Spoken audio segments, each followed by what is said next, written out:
তাজউদ্দিন আহমদ তারও নাম নাই। তখন যে যুদ্ধের সর্বজনীন নায়ক ছিলেন এমএজে ওসমানী সাহেব তারও নাম নাই, কেউ নাই। এক নেতা এক দেশ, ওই বঙ্গবন্ধুর বাংলাদেশ, এটাই একটা তারা প্রকাশ করেছে। প্রাইমারি স্কুলের যে বই ভয়াবহ, তারা এই বইয়ের মধ্যে মিথ্যা প্রচার করে চলেছে। শুধুমাত্র একজনের নাম ছাড়া আর ওখানে কারো নাম নাই।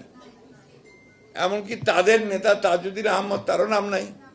তখন যে যুদ্ধের সর্বজনীন নায়ক ছিলেন এমএজে ওসমানী সাহেব তারও নাম নাই, কেউ নাই। এক নেতা এক দেশ, ওই বঙ্গবন্ধুর বাংলাদেশ, এটাই একটা তারা প্রকাশ করেছে, তাই না? তো এই বলে বলে আপনারা তারা আজকে দীর্ঘকাল ধরে বাংলাদেশকে তারা শোষণ করছে। আজকে কি করেছে তারা?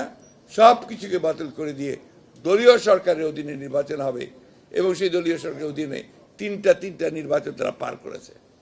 এই তিনটা নির্বাচনই প্রহসন হয়েছে। আজকে নির্বাচন কমিশন বলছে, কালকে বলেছে যে এইভাবে বৈরী রাজনৈতিক পরিবেশে কখনো সুষ্ঠু নির্বাচন সম্ভব নয়। অর্থাৎ আওয়ামী লীগ যে পরিস্থিতি সৃষ্টি করেছে তাতে কোনো দলই তো নির্বাচনে আসে না। 63টা রাজনৈতিক দল নির্বাচনে যায়নি। তাহলে নির্বাচন হচ্ছে কোথায়? যে কারণে আজকে নির্বাচন ব্যবস্থাটা ভেঙে পড়ে গেছে। বেনজির, নজিরবিহীন, মানুষের নজিরবিহীন দুর্নীতি, তাই না? একই সঙ্গে সাবেক সেনাপ্রধান, তাকেও স্যাংশন দিয়ে দিয়েছে সাবেক সেনাপ্রধান। আরেকজন এমপি, তাদের তথাকথিত এমপি, তাকে কলকাতা নিয়ে গিয়ে টুকরা টুকরা বটি বটি করেছে। এই তো হচ্ছে চেহারা। এখন সেনাবাহিনীর অবস্থা কি? একটা ইনস্টিটিউশন হিসাবে তার সম্মান ইজ্জত কোথায় থাকে যখন তার সাবেক সেনাপ্রধানকে স্যাংশন দেয়? সেই পুলিশ বাহিনীর মর্যাদা কোথায় থাকে যার সাবেক প্রধানকে এবং ডিবিজিকে পালিয়ে যেতে হয় দেশ থেকে? কোথায় থাকে? কার সম্মান কোথায় থাকে? আজকে এরা দেশটাকে ধ্বংস করে ফেলেছে।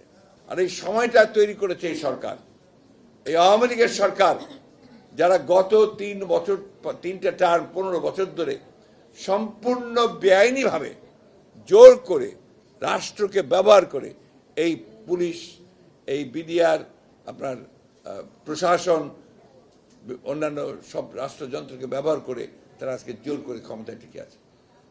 ভোট দেয় না কেন? ভোট দেয় না একটা মাত্র কারণ, যে ভোট দিলে ওরা 10টার বেশি আসনই পাবে না। আমি কথা বারবার বলেছি, আবারও বলছি, যে আসেন, এত সাহস থাকে, আপনারা অনেক কথা বলেন, আসেন না, একটা নির্বাচন করেন যেখানে নিরপেক্ষ নির্বাচন কমিশন থাকবে, সে নির্বাচন করেন, কার কত জনপ্রিয়তা বোঝা যাবে। কালকে আবার বলছে যে আপনার ওই যে আপনার ভালো জিনিসটা কি আমরা দেখতে পারি না, এত উন্নতি হয় আমরা নাকি চোখে দেখতে পাই না, আমরা কি সবসময় খারাপ জিনিসই দেখি। আরে ভালো জিনিসটা হচ্ছে কাদের জন্য? তোমাদের জন্য ভালো জিনিস। এই যে বানিয়েছো বিশাল বিশাল তোমার মেগা প্রজেক্ট করে, এটাতে তোমাদের জন্য। তোমরা এখান থেকে প্রচুর চুরি করেছো, দুর্নীতি করেছো, আর এই ঢাকা শহরের লোকজনদের জন্য কিছু করার চেষ্টা, কিন্তু লাভ তো হয় নাই।